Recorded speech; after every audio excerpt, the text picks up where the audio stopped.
রহস্য রোমাঞ্চের story mania ক্লাবে এখন ভাগ বসিয়েছে রোমান্সে ভরা ক্লাসিক গল্প। এই একঘেয়েমি ভরা জীবনে একটু ভালোবাসার ছোঁয়া তো সবাই পেতে চায়, তাই না? আর তাছাড়া এখন তো বসন্তের চারিদিকে ছড়িয়ে রয়েছে ভালোবাসার ছোঁয়া। এমনই খুনসুটি ঝগড়া আর ভালোবাসায় ভরা মিষ্টি প্রেমের কাহিনী নিয়ে আমাদের মন ফেরারি মন, শারণ্য অদ্রিজার নতুন করে মন ফিরে পাওয়া মনের গল্প।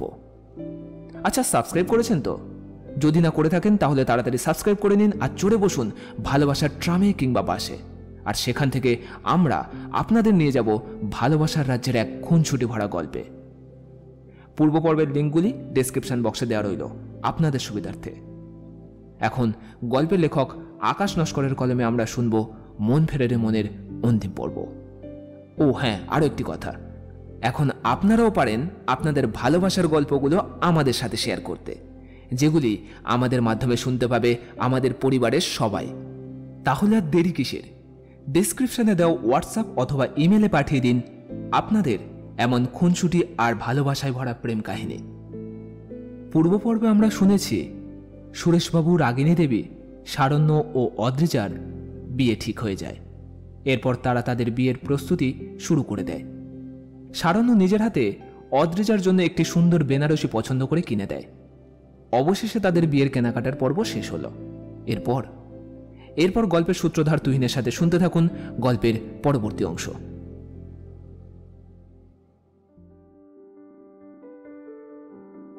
এভাবেই কেটে যায় দিনগুলি। আজ ওদের বিয়ে। কোনো রকমে বাধা বিপত্তি ছাড়াই বেশ ভালোভাবেই বিয়ের পর্বটা মিটে যায়। পরের দিন বিদায়বেলায় সুরেশবাবু রাগিনী দেবী আর ওনার মাকে নিয়ে বেরিয়ে যায় কার্শিয়াংয়ের উদ্দেশ্যে। আগের কথা মতো উনি চান ওখানেই নিজের বাড়িতেই সমস্ত কিছুর আয়োজন করবেন, তাই এই সিদ্ধান্ত। আর এদিকে একই সাথে শারণ্য অদ্রিজাকে নিয়ে রওনা দেয় নিজের বাড়ির উদ্দেশ্যে। গিনি দেবী যেন দুই মেয়েকে বিদায় দিয়েও আজ বড্ড খুশি। কিছু পাওয়া না পাওয়ার মাঝে আজ যেন সব পরিপূর্ণ, একেবারে কানায় কানায়। প্রথমবার মেয়ের বিয়ে নিয়ে ঝামেলায় পড়ার পর ভেবেছিলেন হয়তো মেয়ের জীবনটা শেষ হয়ে যাবে, হয়তো বিয়ের পর সে আর ভালো থাকবে না। তবে শেষমেশ বিয়েটার হলো না, যদিও সেই কারণেই এখন উনি ভগবানকে ধন্যবাদ দেন। তবে আজ সমস্ত কিছুই যেন বদলে গেছে। ভগবান এমন একটা পরিবারে অদ্রিজাকে পাঠিয়েছেন যেখানে সে হয়তো রানীর মতো থাকবে। এমনটাই তো চেয়েছিলেন ওনারা, তবে হয়তো আধিপত্য চাননি। শুধু এটুকু চেয়েছিলেন তাদের মেয়ে যেখানেই যাক, যে বাড়িতেই যাক, ভালো থাক। হোক না সেটা কুড়ে ঘর, তবে সেখানে আর কিছু না থাক, দুমুটো শান্তি তো আছেই। তবে ভগবান তাকে এমন একটা জায়গায় পাঠিয়েছে সেটা প্রাসাদের থেকে কম কিছু নয়, আর সেখানের মানুষগুলো ভগবানের থেকে কম কিছু নয়। এদিকে প্রথম দিন এই বাড়িতে বিয়ে হয়ে আসার পর যাকে মেয়ের মতো আপন করে নিয়েছিলেন গিনি দেবী, তাকে তো নিজের মেয়ে বলেই ভেবে এসেছেন চিরকাল। ছোটবেলায় মা মারা যাওয়ার পর এই বৌদিকেই মায়ের মতো ভালোবাসতে থাকা রাগিনী দেবীও নিজের সমস্ত দুঃখ কষ্টের সমাধান হিসেবে ওনাকেই পেয়েছিলেন। আর আজ একসাথে ওনার এই দুই মেয়ের বিদায় বেলায় চোখের জলটাকে আর ধরে রাখতে পারেননি উনি, অঝরে কেঁদে চলেছেন। মেয়ে তো চোখের সামনে থাকবে, কিন্তু রাগিনী ননদ হলেও সেও তো মেয়ে। সব ছেড়ে ঠিক যেন মায়ের কোল ছেড়ে চলে যাচ্ছে সে। এর যে কষ্টের আর কি হতে পারে? সেই যে মা মারা যাওয়ার পর থেকে মায়ের মতো করে ওকে ভালোবেসে আগলে রেখেছিলেন, আজ সে সবকিছু ছিন্ন করে চলল নিজের জীবনের নতুন প্রতিযোগিতায় অংশ নিতে। যদিও উনি নিজেও একসময় এই প্রতিযোগিতায় নেমেছিলেন, তবে আজ উনি জিতে গেছেন। তবুও শেষ বললেও তো শেষ নয়। এই প্রতিযোগিতা তো জগৎ সংসারের সর্বকালের, তাই সবকিছু পিছনে ফেলে আজ উনি এগিয়ে গেছেন। তবে দুজন প্রতিযোগীকে তৈরি করেছেন নিজের হাতে করে, এক মেয়ে অদ্রিজা আর অপর মেয়ে রাগিনী। আজ তারা সেই প্রতিযোগিতায় প্রতিযোগিনী। সোফায় মনমরা হয়ে বসে পুরনো স্মৃতিগুলো ভাবছিলেন আর চোখের জল ফেলছিলেন গিনি দেবী। রাজবল্লভবাবু ওনাকে সান্ত্বনা দিয়ে বললেন, গিনি, গিনি তুমি কেঁদো না প্লিজ। দেখো দেখো, তুমি এভাবে কষ্ট পেলে আমি আমি নিজে ঠিক থাকতে পারবো না। কিন্তু প্লিজ কেঁদো না, কেঁদো না প্লিজ। গিনিদেবের চোখের জল যেন বাঁধ মানছে না, বয়ে চলেছে আপন বেগে। উনি কাঁদতে কাঁদতে ওনাকে জড়িয়ে ধরে বললেন, আমি এখন কি নিয়ে থাকবো বলো তো রাজ? কি আর রইলো আমার? কার সাথে ঝগড়া করবো রোজ? সকাল হলেই মা মা করে কে বাড়ি মাথায় করবে বলো তো? রাজবল্লভবাবুর চোখেও জল। কোনো রকমে নিজের চোখের জলকে আটকে ওনার মাথায় হাত বুলিয়ে দিতে দিতে বলল, আরে আরে আমাদের অদ্রি কি সারা জীবনের জন্য ও বাড়িতে চলে গেছে নাকি? ওহো, কি দেখো কাণ্ড! এখন তো প্রায় আসবে আমাদের কাছে। হ্যাঁ, তাহলে তাহলে কাঁদছো কেন? কেন কাঁদছো? আমার কিছু ভালো লাগছে না রাজ, আমি ওদের ছাড়া থাকতে পারবো না। প্লিজ প্লিজ তুমি কেঁদো না, তুমি কেঁদো না। দেখো বাবাও ওই ঘরে কাঁদছে। এবার এবার তোমরা সবাই যদি কাঁদতে থাকো তবে তবে কি করে হয় বলো তো? কি করবো বলো? আমি তো ওদের ছাড়া থাকতে পারছি না। বলেই আবার কাঁদতে শুরু করলেন উনি। এদিকে রাজবল্লভবাবু দাঁতে দাঁত চেপে নিজের কান্নাকে আটকে রেখেছেন। যতই হোক, তিনিও তো বাবা, আবার কোনো একদিক থেকে দাদাও। তাই মেয়ে আর বোনের প্রতি কষ্ট তো হবেই। কোন বাবা অথবা দাদা চুপ করে থাকতে পারে এই সময়? হঠাৎ ওখানে বিনিতা দেবী এসে বললেন, আরে বৌদি, তুমি এভাবে কাঁদছো কেন বলো তো? এভাবে কাঁদতে নেই, চুপ করো। এতে ওদের অমঙ্গল হয়। আর এই বাড়ি ভর্তি লোকজন সব রয়েছে, কোথায় আনন্দ করবে তা না, খালি কাঁদছে। চলো, ওঠো ওঠো। বলেই গিনি দেবীকে ডেকে নিয়ে চলে গেলেন বিনিতা দেবী। সাথে ওনার বর সুমিতবাবুও রাজবল্লভবাবুকে ডেকে নিয়ে চলে গেলেন। অপরদিকে সারণ্যদের গাড়িটা যখন ওদের বাড়ির সামনে এসে দাঁড়ালো, তখন গেটের সামনে সবাই অধীর আগ্রহে অপেক্ষা করছে নতুন বউ দেখার জন্য। আর এদিকে তনিমা দেবীর তো আনন্দ ধরছেই না। উনি অনেকক্ষণ থেকে অপেক্ষা করছেন ওনার মিষ্টি বৌমাকে বরণ করে ঘরে তোলার জন্য। অদ্রিজা গাড়ি থেকে নেমেই মামুনি বলে উঠে তনিমা দেবীকে জড়িয়ে ধরে ওনার গালে একটা চুমু খেয়ে নেয়। মামুনি। তনিমা দেবীও আদর করে ওর গালে একটা চুমু খেয়ে নেয়। আর এদিকে এই সমস্ত সুন্দর মুহূর্তগুলো হয়ে যায় ক্যামেরা বন্দি। এরপর অদ্রিজা আর সারণ্যকে বরণডালা দিয়ে বরণ করে নেন উনি। তারপর নিজে প্রথম এই বাড়িতে আসার পর দুধে আলতায় পা দিয়ে যে শাড়ির উপর দিয়ে হেঁটে এসেছিলেন, সেই শাড়িটাই বিছিয়ে দেন অদ্রিজার সামনে। আর বলেন ঠিক ওনার পায়ের ছাপের পাশে পাশে পা দিয়ে হেঁটে বাড়ির ভেতরে আসতে। অদ্রিজাও ওনার কথা মতো দুধে আলতায় পা দিয়ে বাড়ির ভেতরে প্রবেশ করে। তারপর ওকে সবাই মিলে নিয়ে যায় রান্নাঘরে। সেখানে দুধ উতলানো দেখে নিজের সংসার ফুলে ফেপে ওঠার কথা বলতে হয়। এত এত নিয়মকানুন দেখে বেশ রাগ হচ্ছে সারণ্যর, তবুও চুপ করে বসে আছে সোফায়। তখনও নানা কারণে বিয়ের নিয়ম পালন হচ্ছে ওর সামনে। সবাই ভিড় করে দেখছে। এদিকে বিল্টু সাইড থেকে ছুটকিকে খোঁচা দিয়ে সাইডে ডাকে। ছুটকি সাইডে এসে ওর দিকে তাকিয়ে চোখ বড় বড় করে আস্তে আস্তে বলে, কি হয়েছে, ডাকছো কেন? বিল্টু মুচকি হেসে ভিড়ের মধ্যে ওর কানে কানে বলে, আরে বলছি আমাদের কবে হবে এমন? ছুটকি লজ্জা পেয়ে আস্তে আস্তে বলে, সময় হলেই হবে, অপেক্ষা করো মিস্টার মুখার্জি। আচ্ছা চলো ছাদে যাই, সবাই তো এখানে ব্যস্ত। খুব শখ তাই না? বলছি না সবুর করো তুমি। আর কাল বিতে যাওয়ার সময় গাড়িতে কি করছিলে তখন? অসভ্য একটা। বিল্টু মুচকে হেসে বলে, কে আমি? কই, আমি তো কিছু করিনি। কখন করলাম বলো তো? হ্যাঁ সেই তো, নির্লজ্জ কোথাকার। হ্যাঁ নির্লজ্জই তো। আরে বাবা, এতদিন পর কাছে পেয়ে কে সবুর করে থাকতে পারে বলো তো? আর তো কটা মাত্র দিন, ঠিক পারবে। বলেই দৌড়ে আবার ওখানে গিয়ে দাঁড়ালো ছুটকি। আর এদিকে বিল্টু মুচকি হেসে সারানোর কাছে গেল। কিরে, খুব কষ্ট হচ্ছে বল? সারানো ওর দিকে তাকিয়ে বলল, এভাবে আর কতক্ষণ বসে থাকবো বলতো? ওর কথা শুনে বিল্টু হাসতে হাসতে বলল, দেখ, আমার তো মনে হচ্ছে না যে এই বেলা সব রিচুয়াল শেষ হবে। সারণ্য এবার হনহন করে ওদের ওখানে গিয়ে বলে, উফ মম, এবার থামো না, আমাদেরকে এবার রুমে যেতে দাও। তনিমা দেবী মুখ ঝামটা দিয়ে বলে, এই, তোকে কে ধরে রেখেছে বলতো? তুই যা না তোর রুমে। তখনই ওর পিসি বলে ওঠে, এই, তুই কি ভাবছিস এখন তোর বউকে নিয়ে রুমে যাবি? তাহলে সেই আশা তোর পূরণ হবে না, কারণ আজ কোনো মতেই ও তোর রুমে যাবে না। আর আজ কেউ কারোর মুখও দেখতে পারবি না, আজ তো তোদের কাল রাত্রি। সারণ্য অবাক হয়ে বলে, কি কাল রাত্রি? ও সব কুসংস্কার আমি মানি না। অদ্রিজা শুধু দেখছে আর মুচকে মুচকে হাসছে। তখনই ওর মাসিমণি বলে, ওরকম বলতে নেই রে, ওগুলো মানতে হয়।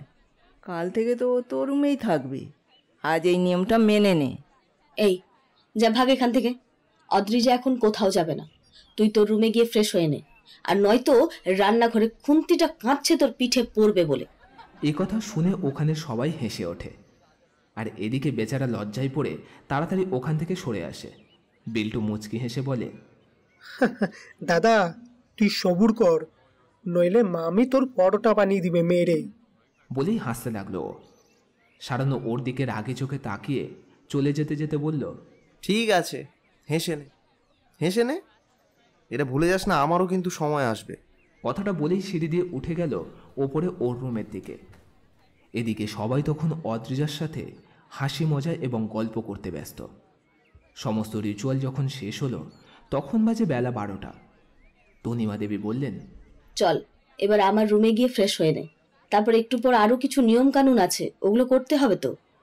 অদ্রিজা অসহায় মুখ করে তনিমা দেবীর দিকে তাকিয়ে বলে, আরও আছে? এখনো শেষ হয়নি? তনিমা দেবী হেসে বললেন, হ্যাঁ, আর একটা আছে, আর বাকি নিয়ম সব কাল। আমি জানি তোর কষ্ট হচ্ছে, কিন্তু কি করব বল, এগুলো তো মানতে হবে। কিন্তু আমার খুব ঘুম পাচ্ছে। আচ্ছা, ফ্রেশ হয়ে নে, তারপর আমি খাইয়ে দেবো তোকে, তারপর ভালো করে ঘুমাবি, কেমন? আচ্ছা। এখন চল আমার সঙ্গে আমার রুমে চল। তখনই সারণ্যের মাসি হেসে বলে, বাবা দিদি, তুই তো তোর বৌমাকে একেবারে আগলে রাখছিস রে। আর একটু আমাদের সাথে গল্প করলে কি আর এমন হতো রে? অদ্রিজার সঙ্গে সঙ্গে বলে, নানা মাসিমণি, তেমন কিছু নয়, আসলে আমার খুব ঘুম পাচ্ছিল তো তাই। ওর মাসি হেসে উঠে বলে, আরে না না, আমি তো মজা করছি, তুমি যাও ফ্রেশ হয়ে নাও। তনিমা দেবী অদ্রিজাকে নিয়ে ওনার রুমে চলে যায়। এদিকে সুরেশবাবুরা এখনো পৌঁছতে পারেননি, এখনো গাড়িতেই আছেন ওনারা। তপতী দেবী সামনের সিটে বসে আছেন, আর পিছনে রাগিনী দেবী সুরেশবাবুর কাঁধে মাথা রেখে ঘুমোচ্ছেন। এখনো 4 ঘন্টা পথ বাকি। সুরেশবাবু আলতো করে রাগিনী দেবীকে ডেকে বললেন, এই রাগিনী। রাগিনী দেবী আলতো করে চোখ মেলে চায়। তা দেখে সুরেশবাবু বললেন, অনেক বেলা হয়ে গেছে তো, চলো নেমে কিছু খেয়ে নি। খিদে পাচ্ছে তো খুব। তপতী দেবী বললেন, হ্যাঁ রে, আমারও খুব খিদে লেগেছে, কোনো ধাবা দেখে দাঁড়া। সুরেশবাবু ড্রাইভারকে বললেন একটা ভালো রেস্টুরেন্ট দেখে গাড়িটা সাইড করে দাঁড়াতে। ড্রাইভার একটা রেস্টুরেন্টের আগে গাড়িটা সাইড করে দাঁড়ায়। সবাই বেরিয়ে আসতেই সুরেশবাবু বললেন, দাদা আপনিও আসুন, কিছু খেয়ে নিয়ে আবার রওনা দেব। ওরা সবাই গিয়ে রেস্টুরেন্টে ঢুকে খাওয়া দাওয়া করার জন্য। অপরদিকে সারণ্য সবেমাত্র ফ্রেশ হয়ে বেরিয়েছে। অমনি বিল্টু ওর রুমে এসে বলল, এ দা, আমাকে একটা হেল্প কর না রে, খুব প্রবলেমে পড়েছি। সারণ্য অবাক হয়ে বলল, কেন, কিসের প্রবলেম আবার তোর? আরে আগে তুই বল না যে আমার প্রবলেমটা সলভ করবি, তারপর বলবো। হ্যাঁ, যদি আমার পক্ষে সেটা সম্ভব হয় তো অবভিয়াসলি আমি সলভ করব। এবার বল কি প্রবলেম। বিল্টু লজ্জা পেয়ে বলল, কিভাবে যে বলবো তোকে সেটাই ভেবে পাচ্ছি না। সারণ্য জামা পরতে পরতে স্ট্রেট বলল, হ্যাঁ সেই, প্রেম করতে লজ্জা নেই, লুকিয়ে কিস করতে লজ্জা নেই, অথচ আমাকে বলতে লজ্জা পাচ্ছিস। বিল্টু ওর কথা শুনে ভেবা চাকা খেয়ে বলল, মানে কি বলছিস তুই এগুলো? আমি তো কিছুই বুঝতে পারছি না। ও, বুঝতে পারছিস না? ঠিক আছে, তাহলে তোর প্রবলেম তুই বোঝ, যা ভাগ। বিল্টু এবার একটা ঢোক গেলে বলল, মানে তুই কি কিছু দেখেছিস দাদা ভাই? সারণ্য মুচকে হেসে সোফায় বসে বলল, জনসমক্ষে সিনেমা চালালে শুধু আমি কেন, সবাই দেখতে পাবে। বিল্টু লজ্জা পেয়ে বলল, তার মানে তুই সব জানিস? তা নয় তো কি। আর সেদিন গাড়িতে তুই কি করছিলি সেটা কি আমি দেখিনি ভাবছিস? যেদিন আমরা শপিং করতে গেলাম। বিল্টু আরো লজ্জা পেয়ে আমতা আমতা করে বলল, তোর চোখ নাকি শকুনের চোখ বলতো? সারণ্য হেসে বলল, হ্যাঁ, শকুনের চোখ বলতে পারিস, তবে আরেক জোড়া ঈগলের চোখও কিন্তু তোদের দেখেছে, তাই সাবধানে থাকিস, কেমন? কথাটা শুনেই বিল্টুর বুকের ধুকপুকানি বেড়ে গেল। ও ভয় পেয়ে বলল, দা ভাই, আর কি দেখেছে রে? সারণ্য মুচকে হেসে বলল, তবে চিন্তা নেই, অন্য কেউ নয়, তোর মামিই দেখেছে। বিল্টু অবাক হয়ে বলল, এই রে, ওই জন্যই বারবার বলছিল আমার সাথে নাকি জরুরি কথা আছে। এবার আমি কি করব? তখনই তনিমা দেবী রুমে ঢুকে বলল, কি আর করবি, যা হওয়ার হয়ে গেছে, ভুলে যাবি সব। বিল্টু ভয়ে আর লজ্জায় চুপ করে গেল। ওই তো ঠিক টাইমেই মম এন্ট্রি নিয়েছে। তনিমা দেবী আবার বললেন, যা ভুল করার করেছিস, এবার ওকে ভুলে যা। বিল্টুর সঙ্গে সঙ্গে কাকুতি মিনতি করে বলল, না না প্লিজ মামিমা, এরম বলো না, আমি ওকে খুব ভালোবাসি। না না, অত ভালোবাসা টালোবাসা করতে হবে না, চুপচাপ যেটা বললাম ওটা শোন। প্লিজ মামিমা, তুমি একটু দেখো, আমি তোমার পায়ে পড়ছি। তনিমা দেবী এবার হেসে উঠে বললেন, ধুর পাগল, ওরকম ভাবলি কি করে তুই যে আমি তোকে ওরকম বলবো? ভালোবাসা কোনো অন্যায় নয় রে, তবে নিজেদের মধ্যে তো তাই একটু সমস্যা। ঠিক আছে, তোকে অত ভাবতে হবে না, তুই এবার একটা ভালো জব খোঁজ, তারপর আমি নিজে ওদের সাথে কথা বলবো। বিল্টু ভয়ে ভয়ে বলল, আর যদি রাজি না হই তখন? সারণ্য মুচকি হেসে বলল, তখন আর কি করবি? দেবদাসের মতো পাগল হয়ে রাস্তায় রাস্তায় ঘুরবি, আর ওই যে ভাইরাল প্রিয়া গান, ওটার মতোই ও প্রিয়া ও প্রিয়া এগুলোই করবি। বলেই হেসে উঠল সারণ্য। এদিকে তনিমা দেবীও হেসে ফেলেছেন ওর কথা শুনে। তবুও বেচারার করুণ মুখের দিকে তাকিয়ে উনি বললেন, ধুর পাগল, তুই ওর কথা ছাড়তো, আরও তো চিন্তা করতে হবে না তোকে। যদি ওরা রাজি না হয় তবে আমি নিজে দাঁড়িয়ে থেকে তোদের বিয়ে দেব, তাতে যদি ওদের সাথে আমার সম্পর্ক খারাপ হয় হবে। ও থ্যাংক ইউ মামিমা, তোমাকে কি বলেছি ধন্যবাদ দেব। বলেই আনন্দে নাচতে নাচতে বেরিয়ে গেল রুম থেকে। আর এদিকে ওর যাওয়ার দিকে তাকিয়ে তনিমা দেবী বললেন, পাগল ছেলে একটা। আচ্ছা যাই হোক বাবু, তুই ফ্রেশ হয়েছিস তো? চল খাবি, চল। আচ্ছা, অদ্রিজা কোথায়? ওকে আগে খাইয়ে দিয়েছি, ও ঘুমোচ্ছে, তুই চল খাবি, চল। সারণ্য গোমরা মুখ করে বলল, তোমার কাছে না একটা অভিযোগ আছে আমার, আগে সেটার উত্তর দাও, আমি তারপরে যাব। তনিমা দেবী অবাক হয়ে বললেন, কিসের অভিযোগ তোর আবার? বলছি কাল রাত্রি তো রাতের পর থেকে, এখন তো নয়, তাহলে অদ্রিজাকে আমার সাথে রুমে আসতে দিলে না কেন? তনিমা দেবী মুচকি হেসে বললেন, আরে বাবা, সে তো কাল থেকে তোর রুমেই থাকবে, তাহলে একটা দিনের তো ব্যাপার, এতে এত রাগের কি আছে বল? না, এটা কিন্তু একদম ঠিক হয়নি মম। একে তো তোমাদের এই গাদা গাদা রিচুয়ালস, তার উপর আবার তোমাদের নতুন নতুন সব ভাবনা। তনিমা দেবী মনে মনে হেসে নাটক করে বললেন, কেন? এতে তো তোর প্রবলেম হওয়ার কথা নয়, বরং আরো ভালো হওয়ার কথা। সারণ্য অবাক হয়ে বলল, কেন? আমি এমন কখন বললাম? ভেবে দেখ একটু, তুই বলেছিলি ওকে বিয়ে করতে পারবো না, শুধুমাত্র নাকি আমার ইচ্ছেতেই ওকে বিয়ে করছিস, তাহলে আমার বৌমা এখন থেকে আমার রুমেই থাক, তোর রুমে ও কেন আসবে? সারণ্য বুঝতে পারে একসময় যে আবোল তাবোল কথাও বলে রেখেছে ওগুলোর প্রতিশোধ নিচ্ছে ওর মম। তাই নিজে এখন নিজের কথার প্যাঁচে পড়ে আমতা আমতা করে বলল, হ্যাঁ সে না হয় বলেছিলাম, কিন্তু বিয়ে তো করেছি, তাহলে আমার বউ আমার কাছেই তো থাকবে, তাই না? তনিমা দেবী মুচকি হেসে বললেন, কেন বাবু, এখন নিজের কথার জালে নিজেই জড়িয়ে যাচ্ছিস, তাই না? আচ্ছা ঠিক আছে, এবার তুই যদি বলিস যে আমার বউ আমার কাছে থাকবে, তাহলে আমি আর কি বলবো বল? ঠিক আছে, কাল থেকে না হয় থাকবে, এবার চল। সারণ্য লজ্জা পেয়ে বলল, না, আমি যাব না, তুমি আমার রুমেই দিয়ে যাও। তনিমা দেবী হেসে বললেন, আচ্ছা ঠিক আছে, তুই বস, আমি আসছি। বলেই উনি চলে গেলেন নিচে খাবার আনার জন্য। কিছুক্ষণ পর তনিমা দেবী ওর খাবারটা নিয়ে যেতেই ও তাড়াতাড়ি খাবারটা খেয়ে নেয়। তারপর আস্তে আস্তে নিচে নেমে ওর মায়ের রুমের দিকে যায়। রুমের বাইরে থেকে দাঁড়িয়ে শুনতে পায় ভেতরে কিচিরমিচির চলছে। ও আস্তে করে উঁকি মেরে দেখার চেষ্টা করে যে ভেতরে কি চলছে। দেখে অদ্রিজা সবার সাথে বসে গল্প করছে। হঠাৎ পেছন থেকে ওর মাসি এসে কান ধরে বলে, এই তুই উঁকি মেরে কী দেখছিস রে? বললাম না আজ তোর ওর সাথে দেখা হবে না। যা যা নিজের রুমে যা। উফ মাসিমণি, আরে লাগছে, ছাড়ো। ওর মাসিমা ওর কানটা ছেড়ে দিয়ে বলে, যা এবার পালা এখান থেকে। ও মাসিমণি, প্লিজ একবার ওকে পাঠাও না আমার কাছে, একটু কথা আছে ওর সাথে, প্লিজ একটু পাঠাও। যা কথা বলার কাল বলবি, আজ কোনো মতেই হবে না। তখনই তনিমা দেবী এসে বললেন, এই কি হয়েছে রে সোহিনী? ও কি বলছে তোর কাছে? আর তুই কি করতে এসেছিস এখানে? দেখ না দিদি, তোর ছেলেটা শুধু বউ বউ করছে, বলছে ওর সাথে নাকি কি কথা আছে। এবার তুমি সামলাও, আমি চললাম। কথাটা বলেই উনি চলে গেলেন। এই বাবু, তোর কি একটুও লজ্জা শরম নেই, তাই না? রুমে যা।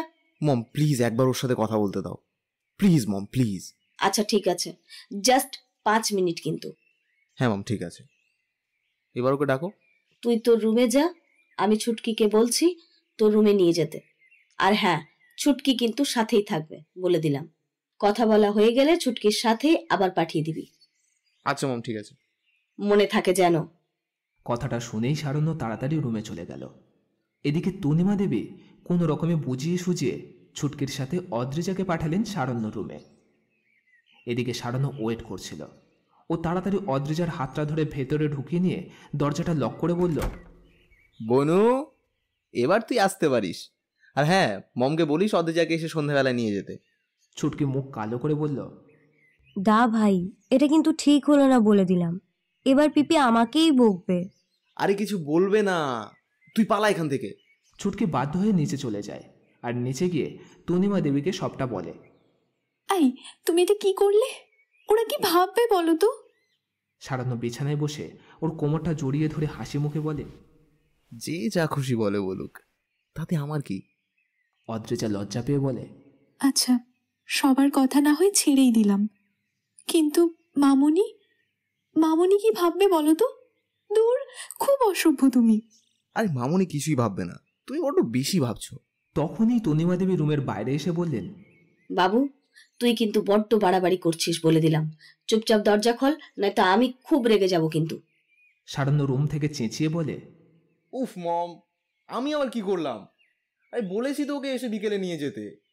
না, তুই এখনই দরজা খোল, আমি ওকে নিয়ে যাব।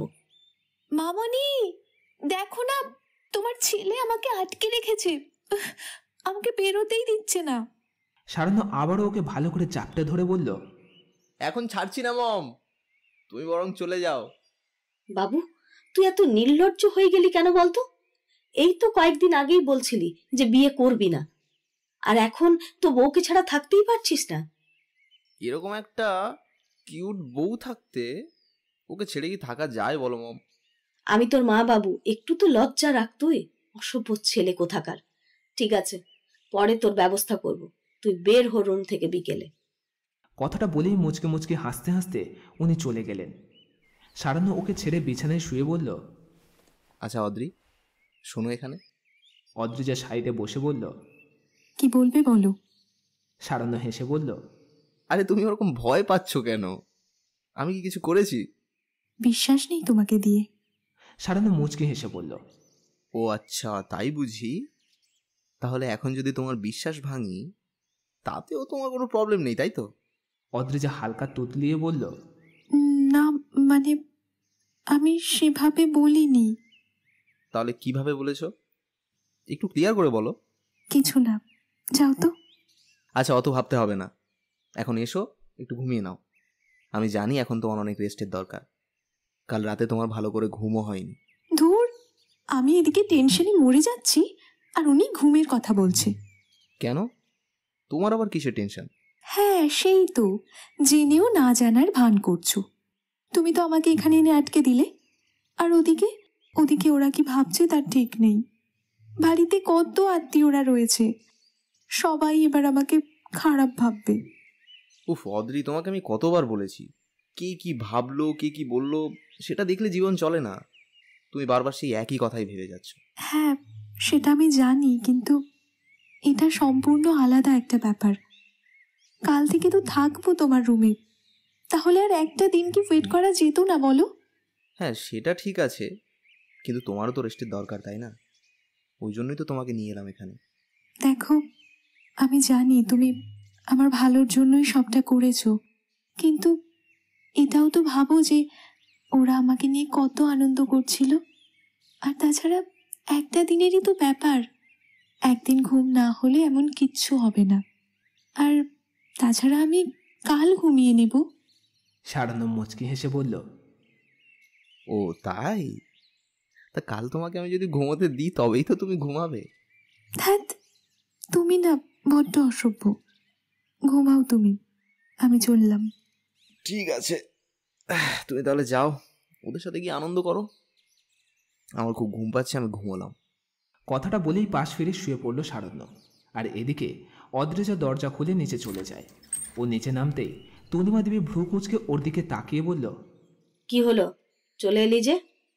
অদ্রিজা লজ্জা পেয়ে বলল, মামুনি, আসলে ও না তোমাদের সাথে একটু মজা করছিল, আমাকে একটা কথা বলার জন্য ডেকেছিল। তনিমা দেবী মুচকি হেসে ফিসফিস করে বলল, সত্যি শুধুমাত্র কথা বলার জন্য ডেকেছিল, নাকি তোকে খুব মিস করছিল তাই আদর করার জন্য ডেকেছিল? বলেই হাসতে লাগলেন তনিমা দেবী। এদিকে লজ্জায় অদ্রিজার মুখ লাল হয়ে গেছে। ধ্যাৎ, তুমিও না মামুনি? সত্যি কথা বলে দিলাম, তাই না? আচ্ছা যাই হোক, চল রুমে চল। আমি ভেবেছিলাম যে তোর একটু ঘুমের প্রয়োজন, তাই ও রুমে গিয়ে একটু ঘুমিয়ে নিবি, কিন্তু তুই তো চলে এলি, তাহলে আমার রুমে গিয়ে ঘুমাবি, চল। ওরা যা কিচিরমিচির করছে তাতে আর আমার ঘুম হবে না, তার থেকে বরং ওদের কাছে গিয়েই বসি। আচ্ছা তাই যা। এইভাবে কেটে যায় দিনটা। আজ অদ্রিজার বৌভাত। সন্ধ্যা থেকেই বাড়িতে আত্মীয় স্বজনদের ভিড় ছিল। তার উপর কন্যাযাত্রীরা আসতেই বাড়িতে আরো ভিড় হয়ে যায়। এদিকে অদ্রিজা আর সারণ্য তো আত্মীয়দের সামলাতেই হিমশিম খাচ্ছে।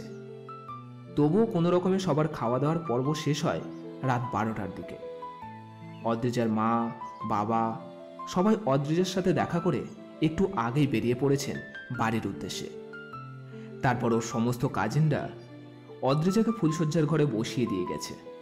বিছানার উপর ঘুমটা দিয়ে বধূ এসে বসে আছে অদ্রিজা, অপেক্ষা করছে সারণ্যের আসার। বেশ কিছুক্ষণ পর দরজা খুলে ভেতরে আসে সারণ্য।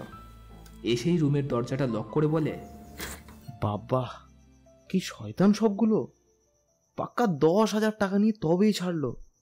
অদ্রিজা চুপ করে আছে দেখে ও তাড়াতাড়ি বিছানায় বসে বলে, এই অদ্রি, ঘুমিয়ে পড়লে নাকি তুমি? অদ্রিজা তবুও চুপ। এই অদ্রি, বেশ জোরে ডাকে সারণ্য।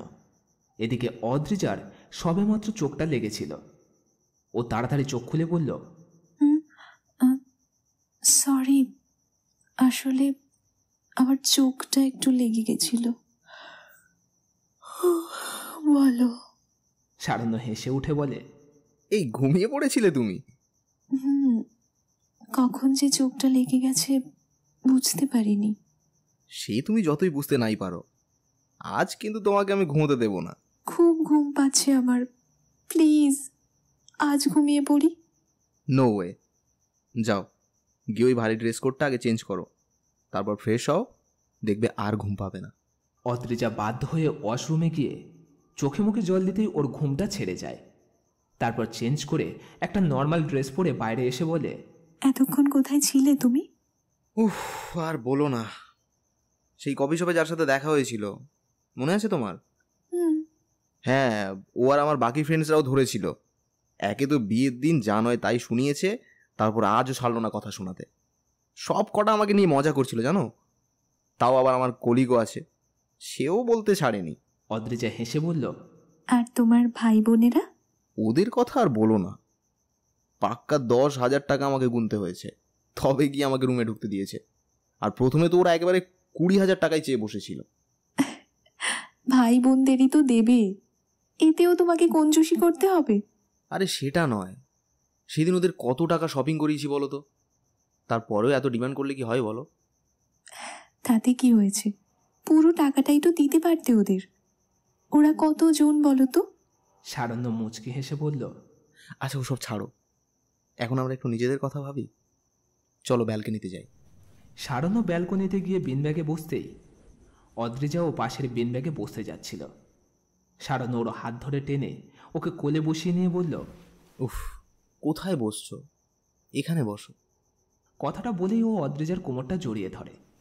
এদিকে অদ্রিজা লজ্জায় চুপ করে বসে থাকে। ওর মুখ থেকে কোনো কথা বের হচ্ছে না।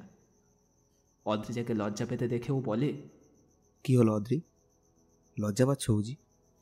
অদ্রিজা লজ্জায় ওর বুকে মুখ লোকাতেই সারণ্য মুচকি হেসে বলে, তাহলে সেদিনের সেই প্রতিশোধের কথা মনে আছে তো?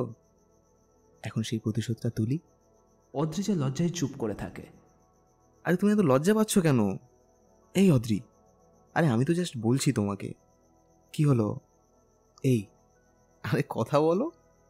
অদ্রিজা এবার কোনো মতে বলে, কি? কথা বলবে তো আমার সাথে? দেখো আজ কিন্তু আমরা সারা রাত গল্প করে কাটাবো, কেমন? অদ্রিজা শুধু মাথা নাড়ায়। তা দেখে সারণ্য বলে, তাহলে আমি বলি আর তুমি শোনো মন দিয়ে।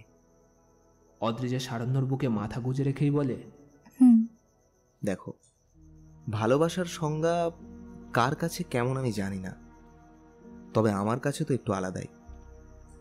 আর একইভাবে ফুলশয্যার রাত মানে আমি মনে করি শুধুমাত্র যৌনতা ভরা রাত নয়, এটা পবিত্র একটা ভালোবাসার রাত। হ্যাঁ অবশ্যই আজকের রাতটা প্রতিটা প্রেমিক প্রেমিকার ভালোবাসার পূর্ণতার রাত, তবে সবসময় কি সেটা শারীরিক দিক দিয়ে?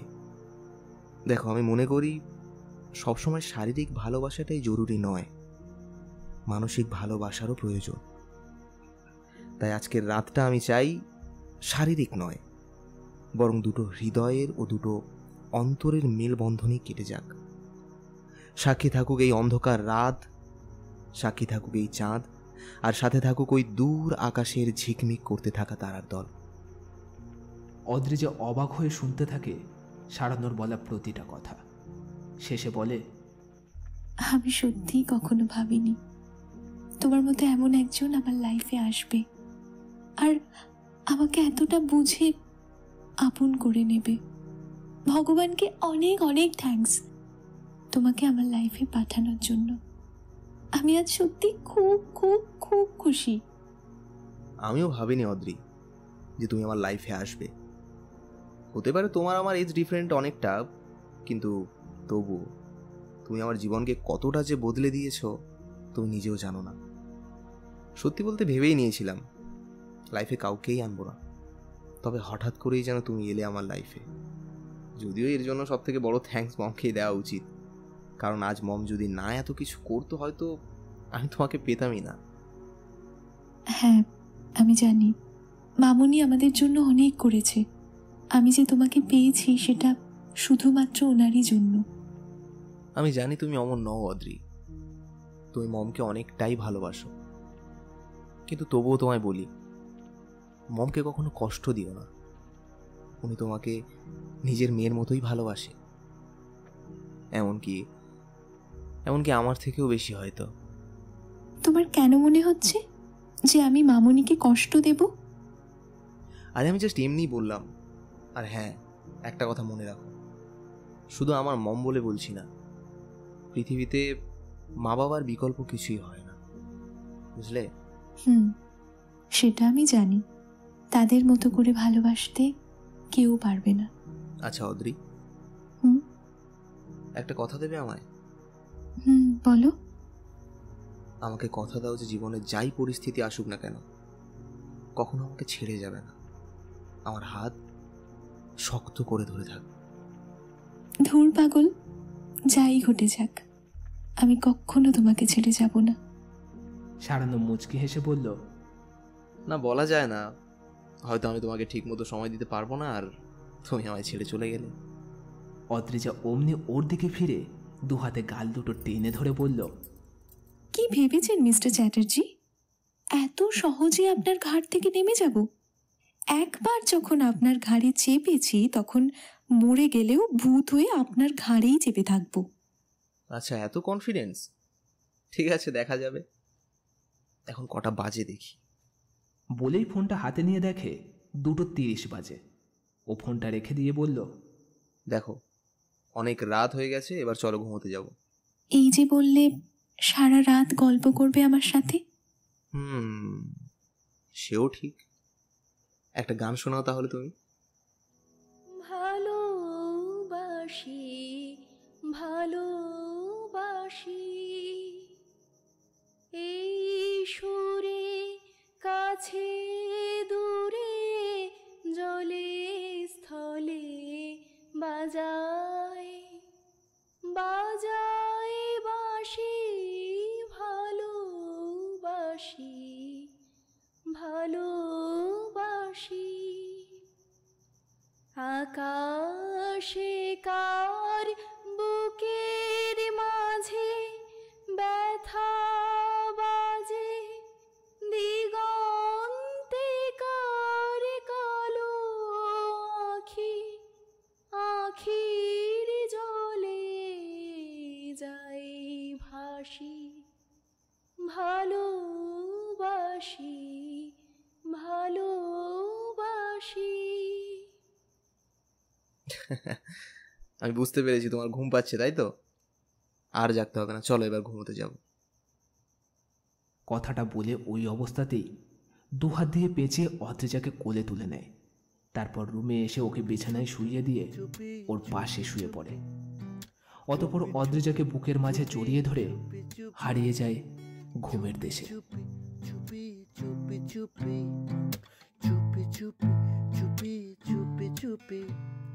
হাতে হাতে রেখে দুজনা চুমুক দিয়েছি কাপে, উষ্ণ খুব এ উষ্ণ ছোঁয়া তোমার পরশে জাগে। হাতে হাত রেখে দুজনা চুমুক দিয়েছি কাপে, উষ্ণ খুব এ উষ্ণ ছোঁয়া তোমার পরশে জাগে।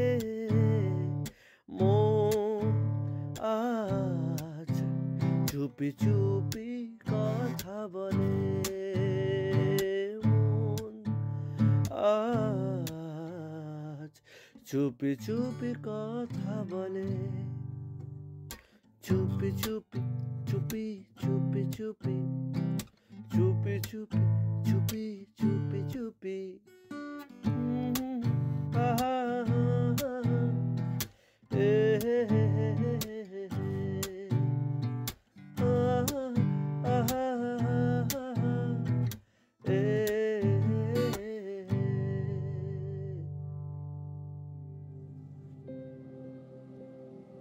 এতক্ষণ শুনছিলেন আকাশ নস্করের কলমে লেখা এক রোমান্টিক গল্প মন ফেরারি মনের অন্তিম পর্ব।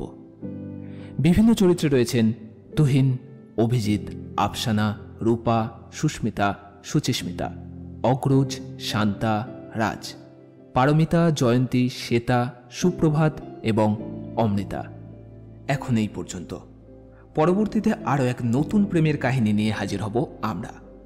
ততক্ষণ শুনতে থাকুন, শোনাতে থাকুন আমার প্রিয়, আপনার প্রিয় স্টোরি ম্যানিয়া ক্লাব। সাথে সুস্থ থাকুন, ভালো থাকুন। ধন্যবাদ।